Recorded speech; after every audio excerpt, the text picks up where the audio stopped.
दूसरों से प्रतिस्पर्धा करने की आदत नहीं है मेरी। बिना मेहनत के सफलता पाने की चाहत नहीं है मेरी। साथियों, आज के युग में सफलता पाने के लिए मेहनत की बड़ी आवश्यकता है और हमारे समस्त परीक्षार्थी विद्यार्थी सफलता पाने के लिए जबरदस्त जी तोड़ मेहनत भी करते हैं और इस मेहनत को और हमारी सफलता के चयन के लिए विभिन्न प्रकार के संगठन और आयोग लोकतंत्र में बनाए गए हैं, जिन्हें हम संघ लोक सेवा आयोग और राज्यों में लोक सेवा आयोग होते हैं। आज हम चर्चा करने जा रहे हैं उत्तर प्रदेश लोक सेवा आयोग की। उत्तर प्रदेश लोक सेवा आयोग क्यों चर्चा में है और क्यों इसका विरोध हो रहा है, पूरी हम चर्चा करेंगे। उत्तर प्रदेश लोक सेवा आयोग की चर्चा में क्यों है, विरोध क्यों हो रहा है, नॉर्मलाइजेशन क्या है, नॉर्मलाइजेशन का उद्देश्य क्या है और सुप्रीम कोर्ट का निर्णय क्या है और लोक सेवा आयोग का इतिहास क्या है, इस संबंध में हम आज बिंदुओं पर हम चर्चा करने जा रहे हैं। तो हम अपनी बातें शुरू करने जा रहे हैं। आप देख रहे हैं टिप्स सिविल सर्विसेज और मैं हूं श्रीकांत त्रिपाठी। तो हम चर्चा शुरू करते हैं। हाल ही में यूपीपीसीएस अर्थात उत्तर प्रदेश लोक सेवा आयोग की परीक्षाएं घोषित कर दी गई। नोटिफिकेशन पूर्व में ही जारी हुआ था और 7-8 दिसंबर को इसकी जो प्री एग्जामिनेशन है वो होना है और साथ में अभी उनकी जो परीक्षाएं एआरओ और आरओ की भी होनी है। हाल ही में उत्तर प्रदेश सरकार के द्वारा यह निर्णय लिया गया कि यूपीपीसीएस की जो प्रारंभिक परीक्षा है वह 2 शिफ्टों में होगी, आरओ और एआरओ की परीक्षा 3 शिफ्टों में होगी। इसके पीछे उद्देश्य बताया गया कि हम इसका नॉर्मलाइजेशन करेंगे ताकि परीक्षार्थियों को एक बराबर के पैमाने में मापा जा सके। छात्र संगठन और जो इस परीक्षाओं से जुड़े हुए लोग हैं वो इसका विरोध कर रहे हैं। विरोध क्यों कर रहे हैं? उनका कहना है कि जो नॉर्मलाइजेशन की प्रक्रिया है वह सही नहीं है, वह भेदभावपूर्ण नहीं है, वह पारदर्शी नहीं है, नंबर 1। नंबर 2, जब उत्तर प्रदेश लोक सेवा आयोग द्वारा नोटिफिकेशन जारी किया गया था तब इस तरह का कोई प्रावधान नोटिफिकेशन में नहीं था। बीच में यह नियम क्यों लाया गया?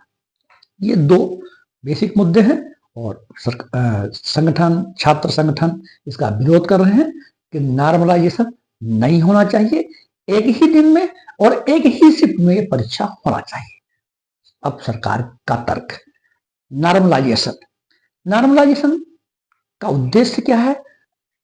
शासन के द्वारा ऐसा कहा जाता है कि जो परीक्षाओं का जो पेपर है, कुछ पेपर सरल होते हैं, कुछ पेपर कठिन होते हैं। नॉर्मलाइजेशन करने से ये कठिन और सरल का जो भेदभाव है उसको एक समान कर दिया जाता है और उस पर जो लोग परीक्षार्थी फिर बैठते हैं वो उनके अंक निर्धारित कर दिए जाते हैं। नॉर्मलाइजेशन का अंक कैसे निर्धारित होता है इसकी हम चर्चा आगे करने जा रहे हैं। अब सवाल आता है कठिन और सरल।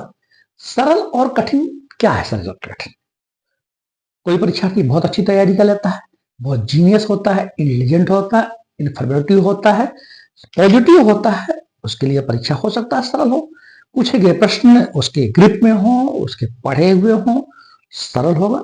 कोई परीक्षार्थी जो ठीक से मेहनत नहीं किया है, सिंसियर नहीं है, तो बड़े सरल प्रश्न भी कई बार कठिन हो जाते हैं। तो कठिन और सरल ये एक ऐसा सब्जेक्ट है जिसकी आप कोई प्रॉपरली मेजरमेंट, कोई उसका स्केल नहीं बना सकते हैं। जैसे कठिन और सरल, जो लोग बहुत ही टैलेंटेड होते हैं उनके लिए हर चीज बड़ी सरल होती है, लेबोरियस होते हैं वो सरल बना लेते हैं। तो इसलिए कठिन और सरल एक ऐसा ऐसी अवधारणा है कि जिसको आप किसी स्केल से, किसी मेजरमेंट से आप माप नहीं सकते, इसलिए कठिन और सरल किस बात को हटा देना चाहिए। ये नॉर्मलाइजेशन को कैसे निकाला जाता है, इसका फार्मूला हम समझ लेते हैं। उदाहरण के लिए, जैसे जब भी जनरली जो परीक्षा नॉर्मलाइजेशन का की जो बात हो जाती है, तो ऐसी परीक्षाओं में जो परीक्षाएं 2 शिफ्टों में, 3 शिफ्टों में या कई दिनों तक चलती हैं, उन परीक्षाओं में यह नॉर्मलाइजेशन की प्रक्रिया अपनाई जाती है।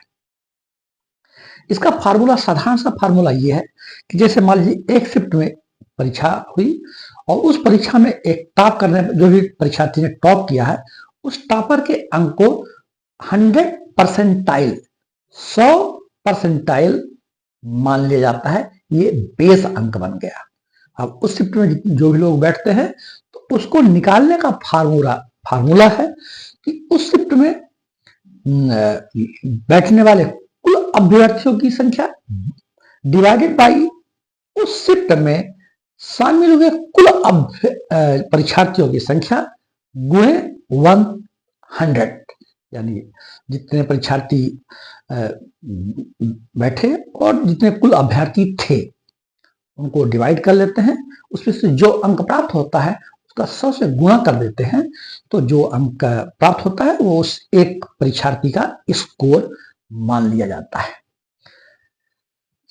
उत्तर प्रदेश में छात्रों के द्वारा इसका विरोध किया जा रहा है। उनका कहना है कि जब तक हमारी मांगे पूरी नहीं होगी तब तक यह विरोध जारी रहेगा। इस संबंध में सुप्रीम कोर्ट का निर्णय क्या है? सुप्रीम कोर्ट हाल ही में, पिछले एक हफ्ते पूर्व ही, चीफ जस्टिस डीवाई चंद्रचूड़ की अध्यक्षता में संविधान पीठ ने यह निर्णय दिया था कि किसी भी परीक्षा जो नियम है, परीक्षा के बीच में सरकारी परीक्षाओं के जो नियम होते हैं, परीक्षा चल रही हो या नोटिफिकेशन जारी हो गया हो, उस दौरान आप कोई नियम नहीं बदल सकते हैं। यदि आपने नोटिफिकेशन में यह बात कही हो कि नियम हम बदल देंगे, बदले जा सकते हैं, तभी आप कोई नियम में परिवर्तन कर सकते हैं, अदरवाइज नहीं कर सकते हैं। यूपीपीसीएस की जो नोटिफिकेशन जारी हुआ था उसमें नॉर्मलाइजेशन की कोई बात नहीं थी, फिर यह बीच में क्यों आ गया? सुप्रीम कोर्ट का कहना है कि प्रक्रिया के बीच में, भर्ती की प्रक्रिया चल रही हो, चयन की प्रक्रिया चल रही हो, तो आप किसी प्रकार के ऐसे नियम नहीं बनाएंगे जो आपके नोटिफिकेशन से भिन्न हो। साथ में सुप्रीम कोर्ट ने संविधान के अनुच्छेद 14 को भी डिस्क्राइब किया कि आप सबके साथ समानता का व्यवहार करें, जो हमारे फंडामेंटल राइट में है। दूसरा, माननीय सुप्रीम कोर्ट ने कहा कि हमारी जो परीक्षाओं की जो पद्धति है बिल्कुल ट्रांसपेरेंट होना चाहिए, उसमें किसी प्रकार का डिस्क्रिमिनेशन, तो पारदर्शी हो और गैर भेदभाव पूर्ण हो, किसी प्रकार का डिस्क्रिमिनेशन नहीं चलेगा। माननीय सुप्रीम कोर्ट का निर्णय है, इस पर हमें हमारी सरकारों को भी विचार करना चाहिए। अब थोड़ी सी बात कर लेते हैं कि ये लोक सेवाओं का इतिहास क्या है। सबसे पहले हम चलते हैं 18वीं शताब्दी में।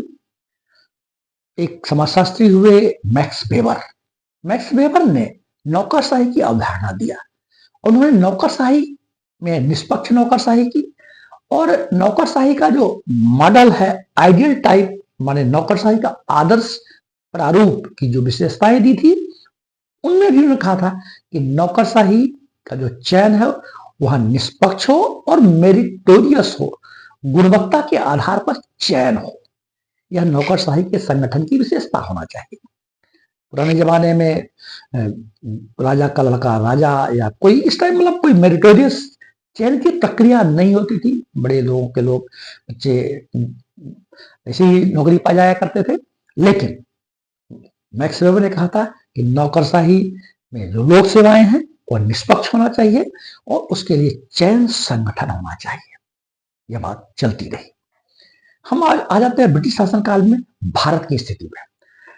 1919 के अधिनियम में, इसके भी पहले 1833 का जो एक्ट आया था, जो चार्टर एक्ट आया था ब्रिटिश शासनकाल, उसमें कहा गया था कि जो भर्ती है वो किसी जो भेदभाव से रहित हो, जाति, उम्र, लिंग, वंश, जन्म स्थान के आधार पे कोई भेदभाव ना हो। 1853 का जो एक्ट आया था, चार्टर एक्ट आया था, उसमें योग्यता के आधार पर भर्ती प्रक्रिया शुरू करने के लिए प्रावधान शामिल किया गया था। ये ब्रिटिश शासनकाल की बात हो गई।